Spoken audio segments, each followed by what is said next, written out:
আগরতলার Netaji play centre ফোরামের এবছর দুর্গাপুজোর বিশেষ আকর্ষণ রূপ থেকে রূপান্তর।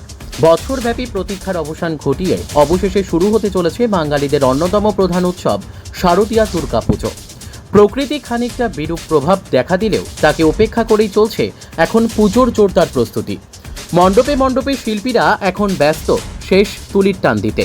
দিনরাত এক করেই চলছে এখন পুজোর প্যান্ডেল নির্মাণের কাজ। ছোট্ট পার্বত্য ত্রিপুরার রাজধানী আগরতলা শহরের অধিকাংশ ক্লাব এবছর পুজোর দিনগুলিতে দর্শনার্থীদের নজর কাড়তে শুরু করেছে আকর্ষণীয় পুজোর প্যান্ডেল। আগরতলা শহরের বনেদি ক্লাবগুলোর মধ্যে অন্যতম একটি হল নেতাজি প্লে সেন্টার ফোরাম। এবছর এই ক্লাবের দর্শনার্থীদের জন্য বিশেষ আকর্ষণ রূপ থেকে রূপান্তর। আর এই থিম নিয়ে গড়ে উঠেছে ক্লাবের পুজো মণ্ডপ। আগামী 6 অক্টোবর তৃতীয়ার সন্ধ্যায় ত্রিপুরার মুখ্যমন্ত্রী ডক্টর মানিক সাহার হাত ধরেই আনুষ্ঠানিকভাবে উদ্বোধন হবে নেতাজি প্লে সেন্টার ফোরামের এবছরের দুর্গাপুজো। পুজোর প্যান্ডেল নির্মাণের দায়িত্বে রয়েছেন পশ্চিমবঙ্গের নবদ্বীপের শিল্পীরা। তাদের এবছর পুজোর বাজেট প্রায় 40 লক্ষ টাকা। বিগত দিনের মতো এবারও দর্শনার্থীদের মনোরঞ্জন দিতে পুজো চত্বরে থাকবে আনন্দ মেলার আয়োজন। সংবাদ মাধ্যমের মুখোমুখি হয়ে একথা জানিয়েছেন পুজো উদ্যোক্তারা। ত্রিপুরা থেকে বিক্রম কর্মকারের report, crime press Bengal news.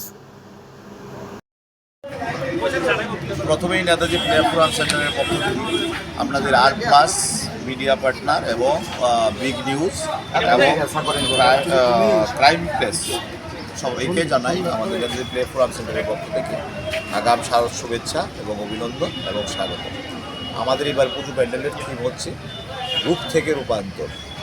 যেটা আমরা ফেলে দেওয়া জিনিস ব্যবহার করি না, ফেলে দেওয়া জিনিসটাকে আমরা আবার পুনরায় নিয়ে এসে এটাকে আবার নতুন রূপ দিয়ে আমাদের প্যান্ডেল তৈরি করা, যেটার মধ্যে আছে কদম পাতা, ব্ল্যাক ব্রাকুলির বিচি, হোয়াইট ব্রাকুলির বিচি, মেহগুনির বিচি এবং গমের শীষ এবং ফোক, তারপরে কটবেল, তারপরে আরও নানা অনেক জিনিস আছে, শালপাতার বাটি, এগুলি দিয়ে আমাদের এই থিমের প্যান্ডেল তৈরি করা।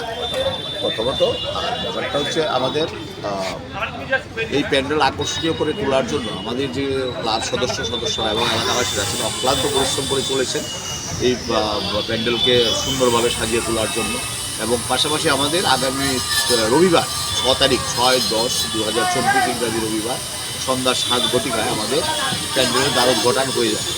দ্বারোদ্ঘাটন হবে আমাদের ইস্কনের যে সবাই ভক্তরা আছে ওদের ভজন কীর্তন আরতির মাধ্যমে, এবং আমাদের ত্রিপুরা রাজ্যের মাননীয় মুখ্যমন্ত্রী প্রফেসর ডক্টর মানিক সাহা উপস্থিত থাকবেন এবং মেয়র দীপক মজুমদার এবং রাজ্যসভার সাংসদ রাজীব ভট্টাচার্য এবং আমাদের 20 নম্বর ওয়ার্ডের কর্পোরেটর শ্রীমতী রত্না দত্তা এবং সুভাষ বিদ্যানিকেতনের হেডমিস্ট্রেস বর্ণালী মজুমদার, ওনারা উপস্থিতির মাধ্যমে এই প্যান্ডেলের দ্বারোদ্ঘাটন হবে।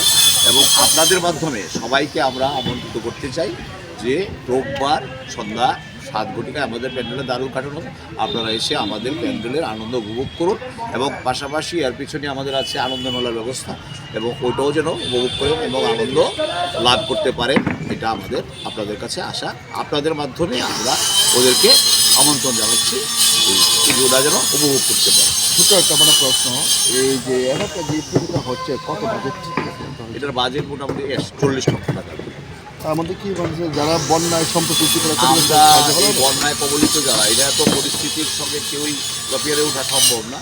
প্রকৃতির সঙ্গে আমরা যারা বন্যায় দুর্গতরা আছেন তারা আমরা অনেক আগে মুখ্যমন্ত্রী ত্রাণ তহবিলে আমরা 25,000 টাকা ওনাদের তহবিলে দান করেছি বন্যা কবলিত যারা আছে তাদেরকে সাহায্য করার জন্য। প্রতিমা কে তৈরি করছেন এবং এই যে প্যান্ডেলটা দেখতে পাচ্ছি আমরা কি স্থানীয় শিল্পী তৈরি করছেন না? হ্যাঁ, প্রতিমা শিল্পী আমাদের স্থানীয় শিল্পী আড়ালিয়ার শৈলেন দাস, উনি এখন আমাদের রাজ্যের উদীয়মান শিল্পী, খুব ভালো শিল্পী, আমাদের রাজ্যের গর্ব। আর আমাদের প্যান্ডেল তৈরি করছেন নদিয়ার পরিমল ভৌমিক, ওনার ডেকোরেটরের নাম হয়েছে ওই পরিমল ভৌমিকই ওনার ডেকোরেটর। মানে কি স্থানীয় নাকি? না, উনি নদিয়া কিরাম নাম বলছেন? পরিমল ভৌমিক, উনি সবটা প্যান্ডেল তৈরি করছেন, ওনার দায়িত্বে হচ্ছে। আর আপনার পাশাপাশি আমাদের আলোকসজ্জায় আছে দীপক দেব, যুগেন্দ্রনগর বাড়ি, আমাদের স্থানীয়। আর আমার নাম রাজন আচার্য, আমি পূজা কমিটির সেক্রেটারি।